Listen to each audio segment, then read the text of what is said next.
Domingo, Día del Señor. Sean bienvenidos mis queridos hermanos a este encuentro con la palabra de Dios. Les invito para que nos pongamos en manos de Dios y pidamos la asistencia del Espíritu Santo. En el nombre del Padre, del Hijo y del Espíritu Santo.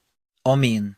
Oh Espíritu Santo, amor del Padre y del Hijo, inspírame siempre lo que debo pensar, lo que debo decir, cómo debo decirlo, lo que debo callar, cómo debo actuar, lo que debo hacer para gloria de Dios, bien de las almas y mi propia santificación. Espíritu Santo, dame agudeza para entender, capacidad para retener, método y facultad para aprender, sutileza para interpretar, gracia y eficacia para hablar. Dame acierto al empezar, dirección al progresar y perfección al acabar. Amén. Espíritu Santo, ilumínanos y santifícanos. Nos encontramos en el sexto domingo del tiempo de la Pascua, también llamado Domingo de la Expansión Misionera. Hoy en muchos países se celebra el Día de la Madre. ¿Cómo no? Felicitar a nuestras madres, quienes nos han dado el don de la vida, han cuidado de cada uno de nosotros. ¿Saben ustedes que el mes de mayo es el mes de la Madre? La Santísima Virgen María de Fátima, 13 de mayo, y por supuesto también nuestras madres terrenales. A la Virgencita María nos encomendamos en este día. Comparto con ustedes las lecturas correspondientes al día de hoy. La primera lectura es tomada del libro de los Hechos de los Apóstoles en el capítulo 8, versículos del 5 al 8 y del 14 al 17. En aquellos días Felipe bajó a la ciudad de Samaria y les predicaba a Cristo. El gentío lochanimente escuchaba con atención lo que decía Felipe, porque habían oído hablar de los signos que hacía y los estaban viendo. De muchos poseídos salían los espíritus inmundos, lanzando gritos, y muchos paralíticos y lisiados se curaban. La ciudad se llenó de alegría. Cuando los apóstoles que estaban en Jerusalén se enteraron de que Samaria había recibido la palabra de Dios, enviaron a Pedro y a Juan. Ellos bajaron hasta allí y oraron por ellos para que recibieran el Espíritu Santo, pues aún no había bajado sobre ninguno. Estaban solo bautizados en el nombre del Señor Jesús. Entonces les imponían las manos y recibían el Espíritu Santo, palabra de Dios. Te alabamos, Señor. Oremos con el Salmo 65. Aclamad al Señor tierra entera. Aclamad al Señor tierra entera. Tocad en honor de su nombre, cantad himnos a su gloria, decid a Dios qué temibles son tus obras. Que se postre ante ti la tierra entera, que toquen en tu honor, que toquen para tu nombre. Venid a ver las obras de Dios, sus temibles proezas en favor de los hombres. Transformó el mar en tierra firme, a pie atravesaron el río. Alegrémonos en él, que con su poder gobierna eternamente. Los que teméis a Dios, venid a escuchar. Os contaré lo que ha hecho conmigo. Bendito sea Dios, que no rechazó mi súplica, ni me retiró su favor. Aclamad al Señor, tierra entera. La segunda lectura es tomada de la primera carta del apóstol San Pedro, en el capítulo 3, versículos del 15 al 18. Queridos hermanos, glorificad a Cristo el Señor en vuestros corazones, dispuestos siempre para dar explicación a todo el que os pida una razón de vuestra esperanza, pero con delicadeza y con respeto, teniendo buena conciencia, para que cuando os calumnien, queden en ridículo los que atentan contra vuestra buena conducta en Cristo, pues es mejor sufrir haciendo el bien, si así lo quiere Dios, que sufrir haciendo el mal, porque también Cristo sufrió su pasión de una vez para siempre por los pecados, el justo por los injustos, para conducirnos a Dios, muerto en la carne, pero vivificado en el Espíritu. Palabra de Dios. Te alabamos, Señor. El Evangelio es tomado de San Juan, en el capítulo 14, versículos del 15 al 21.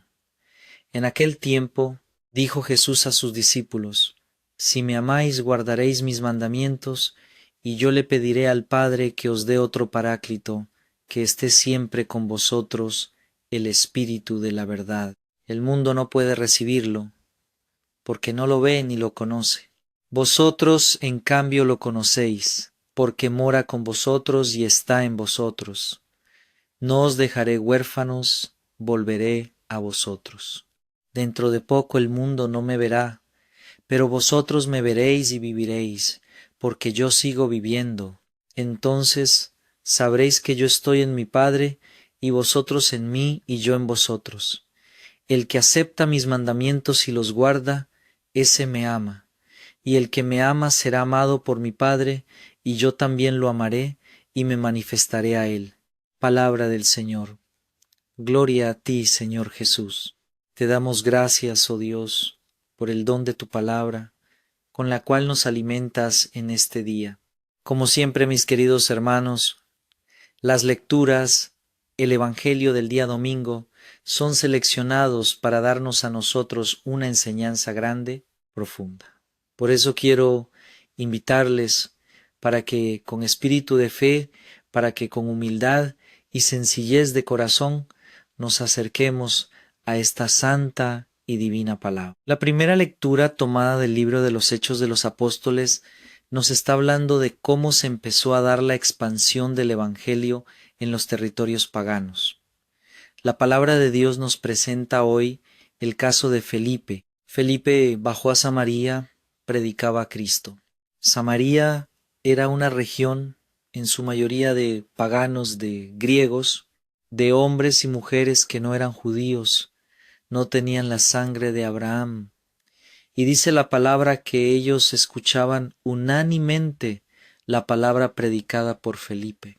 Habían escuchado hablar de los signos y no solamente escuchaban, sino que veían y constataban lo que Dios iba realizando a través de Felipe. Felipe es un hombre lleno de Espíritu Santo. Felipe se deja mover por el Espíritu de Dios. Indudablemente, mis queridos hermanos, que todo lo que iba realizando Felipe era guiado por el Espíritu Santo, y que el Espíritu Santo quería que los paganos conocieran también el don del Evangelio, la alegría de la buena nueva de la salvación. Cuando Felipe predicaba, las personas veían cómo expulsaba a los espíritus inmundos, cómo salían huyendo. También veía los signos que hacía. Muchos paralíticos y lisiados se curaban, y todo esto hacía que la fe de esa gente se despertara y que dijeran: queremos hacernos cristianos, queremos bautizarnos, queremos recibir el don del Espíritu Santo que tú predicas, Felipe. Lógicamente que Felipe no negó el agua del bautismo, y dice que la ciudad se llenó de alegría, muchos se hicieron bautizar. Cuando en Jerusalén llegó la noticia de que en Samaria habían paganos que se estaban convirtiendo al cristianismo, los gentiles se volvían cristianos. Enviaron a Pedro y a Juan. Ellos eran un equipo evangelizador. Estos dos apóstoles fueron a la prisión juntos. Luego fueron azotados juntos y ahora van a Samaria a ver qué es lo que está pasando. Dice la palabra que enviaron a Pedro y a Juan. Ellos bajaron hasta allí y oraron por ellos. El poder de la oración, el poder de la intercesión. Pedro, el primer papa de la iglesia, bajando a Samaria a visitar esta comunidad. ¿Qué es lo que está sucediendo allí?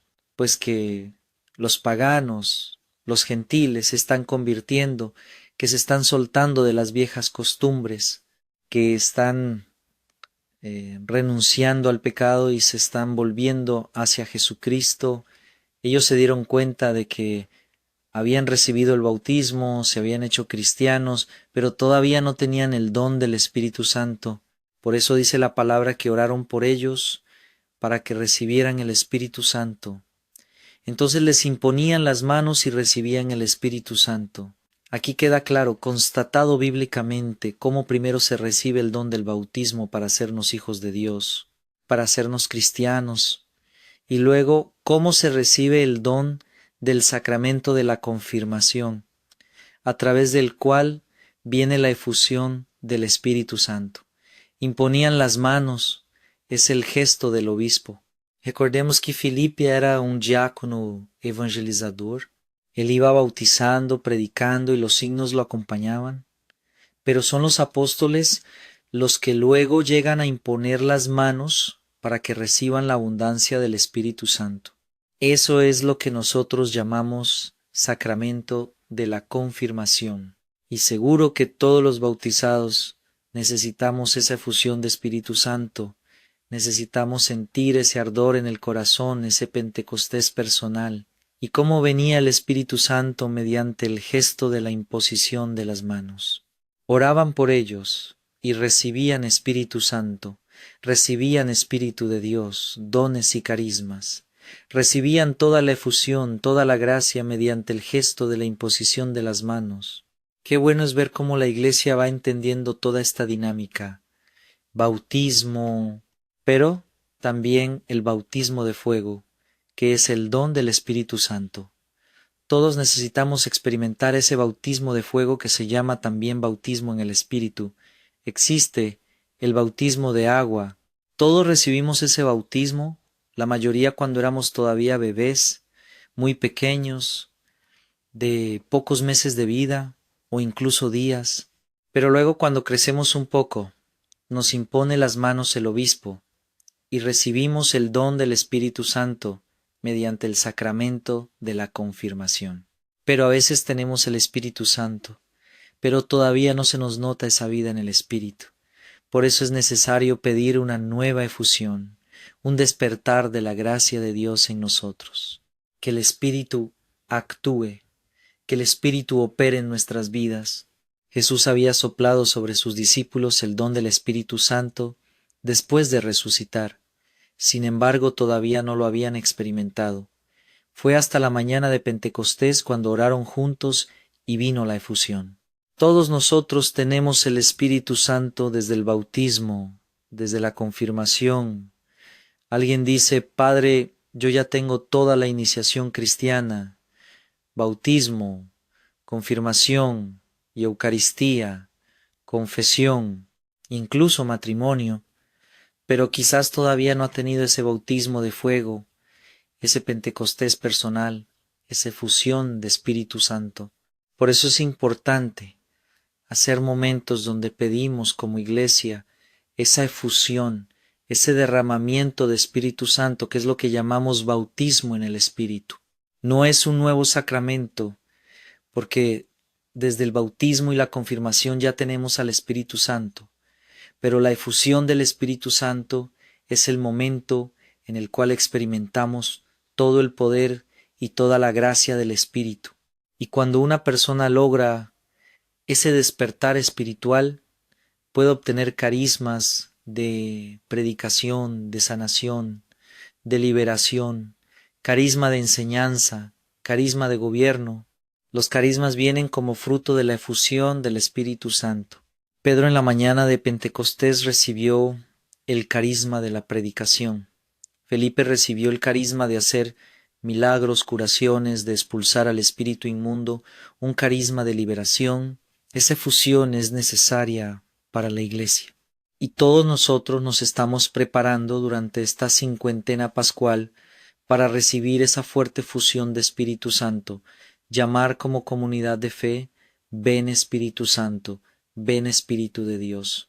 Por eso organizamos en las parroquias vigilias de Pentecostés. Por eso organizamos congresos de Pentecostés para que juntos pidamos la manifestación, la efusión, que podamos ver la gloria de Dios actuando en nuestras vidas. Porque Pentecostés es una realidad que se renueva siempre, que nosotros pidamos con apertura en el corazón ese don tan sublime del Espíritu Santo. No puede ser una cuestión solamente narrada por la Biblia, sino que es una realidad que se renueva en los cristianos de hoy, porque Jesucristo es el mismo ayer, hoy y siempre. El Espíritu Santo es el mismo, no cambia, Dios no cambia. Dios lo que hace es que en cada época, en cada momento, nos regala nuevas efusiones, nuevas gracias, nuevos dones, nuevos carismas. La pregunta es, ¿tú estás dispuesto a recibir el Espíritu? Tú si vienes llamándolo, invocándolo constantemente. El Espíritu Santo viene donde es amado, deseado, esperado y frecuentemente invocado, como dicen los padres de la Iglesia. La segunda lectura del día de hoy, tomada de la primera carta de Pedro, nos dice el apóstol: Glorificad a Cristo el Señor en vuestros corazones, dispuestos siempre a dar razón de vuestra esperanza a todo aquel que os lo pida. ¿Qué significa esto? Que tenemos que estar preparados, tenemos que estar formados, debemos estudiar la palabra de Dios, debemos estudiar el magisterio de la Iglesia, el Credo Vaticano II, debemos estudiar el catecismo. Nosotros hemos de estar en disposición de dar razón de nuestra esperanza.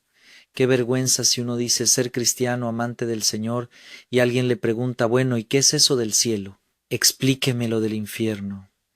Explíqueme quién es el Espíritu Santo. Explíqueme eso de los dogmas marianos. Hábleme de la cristología. Hábleme de cómo fue que Jesús se hizo hombre. Hábleme de la Eucaristía. ¿Cómo es posible que en ese sacramento esté Cristo vivo, real? Entonces, tenemos que prepararnos, hermanos. La Iglesia nos enseña porque la Iglesia es madre y maestra. No podemos decir simplemente, no, yo no sé, pregúntele a otro. No, hemos de estar en disposición, como dice el apóstol Pedro, para dar explicación a todo el que nos pida una razón de nuestra esperanza. ¿En qué creemos? Que si tu niño pequeño en casa te pregunta, papá, mamá, enséñame qué es eso de la resurrección de los muertos, tú le puedas explicar con toda tranquilidad basado en la palabra de Dios, en la doctrina de la Iglesia. Si el niño te pregunta, ¿cómo es eso de que la Virgen fue concebida sin pecado original? ¿De qué se trata eso? Tú puedas dar razón de tu esperanza, de tu fe. Uno desde muy pequeño se empieza a cuestionar por las cosas de fe, y no es pecado preguntarse. Precisamente la teología es la fe que busca entender. Cuando uno profundiza el contenido de la fe, uno está anclando su fe en terreno firme, saber dar razón de nuestra esperanza. Y dice también el apóstol, pero con delicadeza y con respeto, teniendo buena conciencia, para que cuando os calumnien queden en ridículo los que atentan contra vuestra buena conducta en Cristo. Hemos de hacerlo bien. No es ni para pelear, no es ni para alegar, no es para entrar en confusiones, porque hay gente que le gusta aprender doctrina y algo que se puso muy de moda apologética para hacer quedar al otro en ridículo, para decir que yo tengo la razón. No es para eso, hermanos. Es con humildad, es con sencillez, es para que todo aquel que me pida razón de mi esperanza, yo le pueda dar una respuesta clara con respecto de lo que yo creo, de lo que yo entiendo, de lo que Dios me ha manifestado.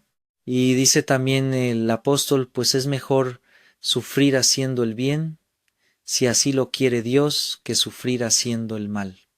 No tengamos miedo a sufrir como consecuencia de nuestra fe. Recuerden, hermano, lo que decía el Papa Benedicto XVI. Ustedes ya no van a ser mártires de sangre, van a ser mártires del ridículo. Habla de un martirio blanco. El martirio rojo es cuando derramamos la sangre por defender nuestra fe. Los apóstoles, los diáconos, Felipe, todos estos hombres, Esteban, Matías, Bernabé, murieron martirizados por dar razón de su esperanza delante de los tribunales. Los reyes los interrogaban, les preguntaban, los emperadores, y si ellos decían que creían en el Señor, pues derramaban su sangre. ¿Por qué? Por envidia, por miedo, por persecución, por una cantidad de cosas, por celos. Y en esta época dice Benedicto XVI, ya no será un martirio rojo, será un martirio blanco, mártires del ridículo, porque la gente se va a burlar de nuestra fe, se va a burlar de nuestra esperanza, pero no podemos tener miedo. Como dice el apóstol Pedro, si Dios quiere que suframos por Él, pues hagámoslo. Es mejor sufrir haciendo el bien que sufrir haciendo el mal. Y dice, porque también Cristo sufrió su pasión, de una vez para siempre, por los pecados, el justo por los injustos, para conducirnos a Dios, muerto en la carne, pero vivificado por el Espíritu. Así también nosotros, muriendo a nuestra carne, muriendo al pecado, muriendo a los vicios, pero vivos por la gracia y el don del Espíritu Santo. El Evangelio del día de hoy es corto, es pequeño, pero ya Jesús nos está preparando para lo que va a ser Pentecostés. Dice Jesús, si me amáis, guardaréis mis mandamientos. La muestra que nosotros tenemos de que amamos a Dios es que estemos cumpliendo los 10 mandamientos, especialmente el primer mandamiento. Yo no puedo decir que amo a Dios si no estoy cumpliendo sus palabras, si no estoy haciendo su voluntad. Si me amáis, guardaréis mis mandamientos, y yo le pediré al Padre que os dé otro Paráclito, que esté siempre con vosotros, el Espíritu de la verdad. ¿Quién recibe Espíritu Santo? El que guarda los mandamientos. El que está en gracia de Dios. ¿Qué significa estar en gracia de Dios? Que yo estoy a paz y salvo con el Señor. Que yo no estoy transgrediendo ninguno de los 10 mandamientos. Si yo estoy por encima de uno de los 10 mandamientos, si he caído en una falta contra uno de los 10 mandamientos, siendo consciente, sabiendo que eso era pecado, que eso estaba mal, pues yo rompo la comunicación de gracia con Dios. Y por eso cuando una persona decide cambiar, cuando una persona se arrepiente, se confiesa, abandona el pecado, recibe en abundancia el don del Espíritu Santo. Lo dice Jesús. Yo pediré al Padre que os dé otro Paráclito, para que esté siempre con vosotros. El primer Paráclito es Jesús. Paráclito significa defensor. Y el segundo defensor nuestro es el Espíritu de la verdad, el Espíritu Santo, a quien el mundo no conoce ni puede recibirlo porque no lo ve, no lo conoce. Vosotros, en cambio, lo conocéis porque mora con vosotros y está con vosotros. Si el Espíritu Santo permanece en mí, mi vida debe ser distinta a la vida del mundo. Si yo estoy sumergido en el mundo, en el pecado, no podré recibir el Espíritu Santo, dice Jesús. No os dejaré huérfanos, volveré a vosotros. Él promete no dejarnos solos. ¿Cómo estará Jesús hoy con nosotros? A través de su Santo Espíritu. Dentro de poco el mundo no me verá, pero vosotros me veréis y viviréis, porque yo sigo viviendo. Jesucristo va a subir al Padre, pero va a seguir vivo. ¿Qué está haciendo Jesús en este momento? Intercediendo por nosotros. Está a la diestra del Padre, intercediendo por nosotros. Dice la carta a los Hebreos, está vivo para interceder por nosotros pecadores. Él está vivo, sigue viviendo, y allí está junto al Padre, y está esperando el día final para venir a rescatarnos y resucitar a todos los muertos. Entonces sabréis que yo estoy en mi Padre y vosotros en mí y yo en vosotros. ¿Cómo es posible esa comunicación? Que el Padre esté en mí, yo esté en ustedes y que el Espíritu Santo también pueda estar en ustedes. ¿Cómo es posible eso? Cumpliendo los mandamientos, cumpliendo la voluntad de Jesús. Todo aquel que se decide de todo corazón seguir al Señor, recibe la abundancia del Espíritu Santo y, como dice Jesús en otro lugar, vendremos a Él y haremos morada en Él. El Padre, el Hijo y el Espíritu Santo morando en el corazón del creyente. Eso significa estar en gracia de Dios. Cuando uno no está en gracia de Dios, entristece al Espíritu Santo. El Espíritu Santo está, pero está por allá triste. Lo tenemos, pero inoperante en nuestras vidas. ¿Por qué? Por el pecado, como dice San Pablo. Y dice, el que acepta mis mandamientos y los guarda, ese me ama. Y el que me ama será amado por mi Padre, y yo también lo amaré y me manifestaré a él. ¿Cuál es la clave? Cumplir los mandamientos, amar su palabra, llevarla al cumplimiento. Yo lo amaré, mi Padre lo amará, y me manifestaré a él. El amor debe ser correspondido. Dios nos ama, pero también espera que nosotros lo amemos y le sirvamos. Que el Señor les bendiga y les guarde, mis queridos hermanos, en el poderoso nombre del Padre, del Hijo y del Espíritu Santo. Amén. Que tengan un santo y bendecido día en el amor de Dios. Les recuerdo que mañana, lunes a las 7 de la noche, iniciamos nuestro curso gratuito de consagración para ser adoradores del Santísimo Sacramento. Vamos a conocer quién es Jesús, Eucaristía, cómo podemos adorarlo, de qué manera debemos comportarnos delante de Él y cuáles son los argumentos teológicos de por qué Jesús está realmente presente en ese trozo de pan consagrado, de cómo se da como alimento para cada uno de nosotros. Qué bueno. Si tú eres adorador del Santísimo Sacramento, pues es la oportunidad para que te formes, para que prestes un servicio mucho mejor. Y si quieres convertirte en adorador, conocer en qué consiste este apostolado, eres bienvenido mañana lunes a las 7 de la noche, hora de Colombia, por este canal Padre Jorge Pulido. Bendiciones para todos, que tengan un santo y bendecido día. Yeah.